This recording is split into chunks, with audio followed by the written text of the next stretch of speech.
Hello student, as we are discussing standard 12 history chapter 4 topic thinker, belief and building. So let's continue our discussion with today's topic, that is beyond worldly pleasure. So out here we are going to discuss about the message of Mahavira. So what Lord Mahavira has given message to the people is that how they had to live their life and how they can find the truth. Clear? Now Mahavira, his original name was Vardhama and he was the 24th Tirthankars of Jainism, which means Guru. That is the one who guides men and women across the river of existence. And before him there was already 23 Tirthankars. Clear? And he is the last Tirthankars of Jainism, that is the 24th Guru of Jainism. And as Mahavira, he belonged from the royal family, that is, he belonged to Jantrika dynasty. His father name was Siddhartha and he was the head of Jantrikan clans, and his mother name was Trishala. And Mahavira got married to Yashoda and they were having a daughter named Priyadarshini, who got married to Jamali, and Priyadarshini husband Jamali became the first disciple of Mahavira. Clear? Now at the age of 30, after the death of Mahavira parent, Mahavira he became an ascetic. That is, he left all the luxuries of his life just to find out the truth. Clear? Now after getting the knowledge, or we can say after becoming an enlightenment, he gave his first sermon or the Updesh at Pavapuri with 11 disciples. Clear? Now after getting enlightenment, he was called Jaina or Jitendriya and Mahavira, and his follower was named as Jain. That means whoever were the follower of Mahavira, they were called as Jain. Clear? The most important idea of Jainism was that the entire world is animated, which means the life exists in the whole world, even in the stone, rock, mountain and water. Their life exists. The Jainism they used to believe, and the Jainism they have given the message that no harms or injury should be done to any human, animals, plants or even insect. Clear? The principle of ahimsa emphasized on Jainism has influence all over India, and according to Jain teaching, the cycle of birth and rebirth is shaped through karma, and if you want to get free from the cycle of karma, you have to do two things. What the Jainism they have said, that is the first one, asceticism, that is you have to be sannyas or bairagi, which you have to do. Take. Clear? Second is the penance, that is the tapasya, which you have to do. Then only you can get rid from the cycle of karma. Clear? Now next, there are the 5 rules in Jainism. What are those? Number 1, to abstain from killing, that is not to kill any living being, even the insect. Second one, not to tell lie. Third one, not to steal.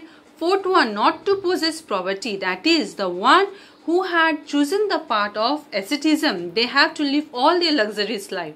Clear?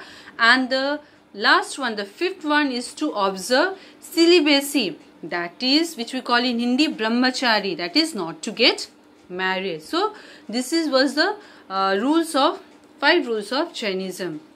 Clear? Now we will discuss how this Jainism spread in various subcontinents. Clear? Now the disciple of Jainism has compiled the message of Mahavira in a book in the form of story, which was being circulated to the people. So in this way, the message of Mahavira has reached to various people and to various subcontinents. Clear? Now the Jain scholar had compiled the book in various languages such as in Prakriti, Sanskrit and Tamil.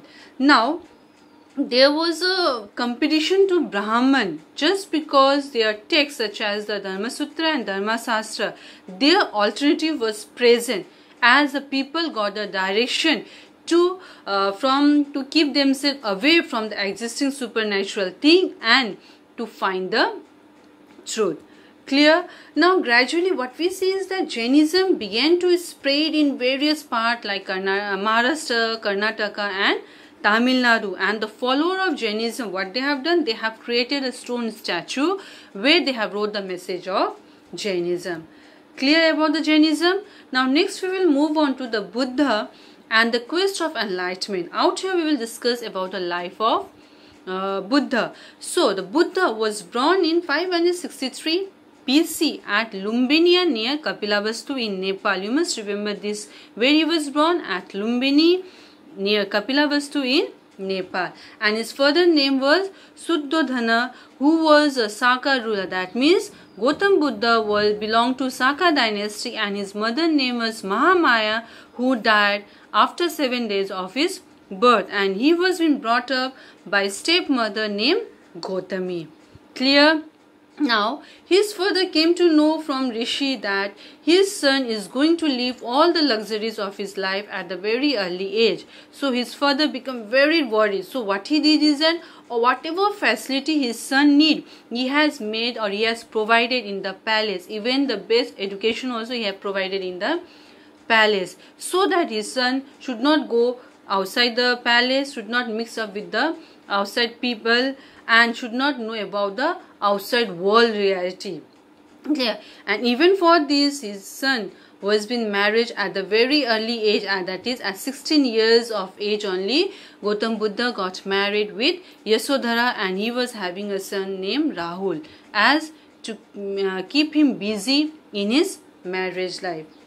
Clear? But one day what happened? He said to his chariot, that is Gautam Buddha convinced his chariot that to take him forward, that is to take him to the city. And when he stepped outside his palace, it was very painful to him. As why? Because he saw everywhere sorrow was present out there. Someone was suffering from disease, someone has become old, someone has died. Everywhere sadness and sorrow was there.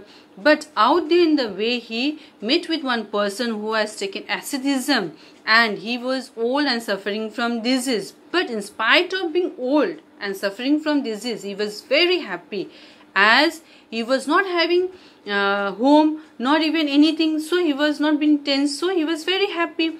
So for at that time, Gautam Buddha, he decided that he should follow the path of asceticism and he should live all the luxurious life. So he left the palace at the age of 29 with his charioteer named Chana and his favorite horse. He left the palace in search of truth, and he wandered for about 6 years. Clear? Now just imagine, after wandering from 6 years, at the age of 35 he got enlightenment. That means he got knowledge at Gaya in Magad under the peepal tree. Okay, now after getting the knowledge, he delivered his first sermon, that is the first Updesh at Sarnath, where he was having 5 disciples. Clear? Now his first sermon or Updesh was known as Dharma Chakra Pravartan, or we can call it as turning point of the wheel of law. Clear? And he died, that is Gautam Buddha died at the age of 80 years at Kushinagar in UP. Clear? This is all about the life of Lord Buddha. So in our next class we will discuss about the teaching of Buddha. Clear? So till then, take care. Thank you.